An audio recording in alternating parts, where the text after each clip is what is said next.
Bienvenue dans ce nouvel épisode de notre podcast dédié aux écrits professionnels. Aujourd'hui, nous allons explorer un document clé dans la gestion de projet, le cahier des charges. Que vous soyez chef de projet, responsable d'équipe ou prestataire, savoir rédiger ou interpréter un cahier des charges est essentiel pour garantir la réussite d'un projet. Dans cet épisode, nous analyserons sa structure, son lexique spécifique et les règles de style à adopter pour le rendre clair, précis et efficace. Voyons d'abord sa fonction et sa structure.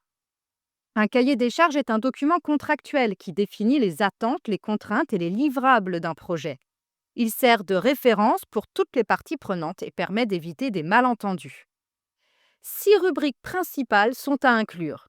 L'objectif, décrire clairement le but du projet. Le public cible, identifier les bénéficiaires ou utilisateurs finaux.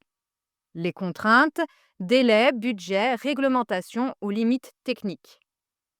Les livrables, résultats concrets attendus comme une plateforme numérique, un rapport, une formation. Les ressources disponibles, moyens humains, matériels ou financiers alloués. Les responsables, acteurs internes et externes impliqués. Prenons le cas d'un cahier des charges pour une plateforme de e-learning. Objectif, développer une plateforme de formation continue pour 500 collaborateurs.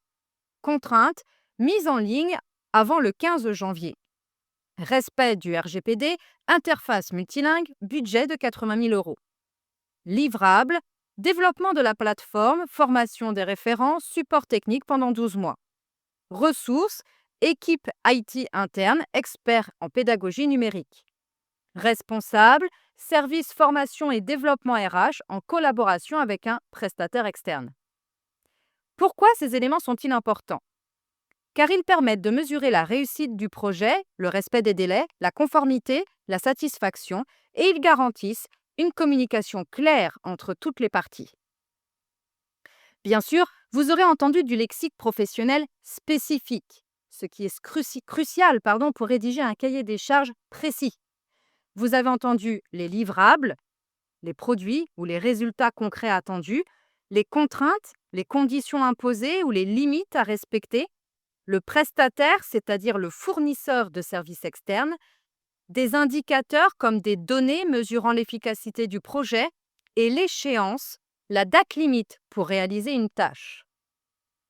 Les livrables incluent une application mobile et une charte graphique à livrer avant le 30 janvier 2025, est un exemple d'utilisation de quelques-uns de ces mots.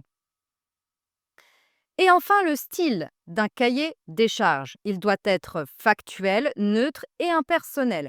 Pour y parvenir, utilisez des phrases nominales. Budget maximum, 40 000 €. Ne faites pas une phrase complète. Nous avons un budget maximum de 40 000 €. Utilisez des infinitifs pour les actions. Assurer, ER, la communication interne, plutôt que nous assurons la communication interne. Les voix passives ou tournures impersonnelles seront à privilégier. Les salles seront réservées par le prestataire. Il conviendrait de prévoir un test utilisateur. Conclusion. Rédiger un cahier des charges efficace repose sur 3 éléments. Une structure complète pour couvrir tous les aspects du projet, un lexique précis pour éviter les ambiguïtés, un style neutre et factuel pour garantir la clarté. En appliquant ces principes, vous serez en mesure de produire des cahiers des charges professionnels, synthétiques et adaptés à chaque projet. Pour aller plus loin, consultez les ressources complémentaires dans la description, notamment la fiche synthèse. Merci d'avoir suivi cet épisode et je vous dis à très bientôt.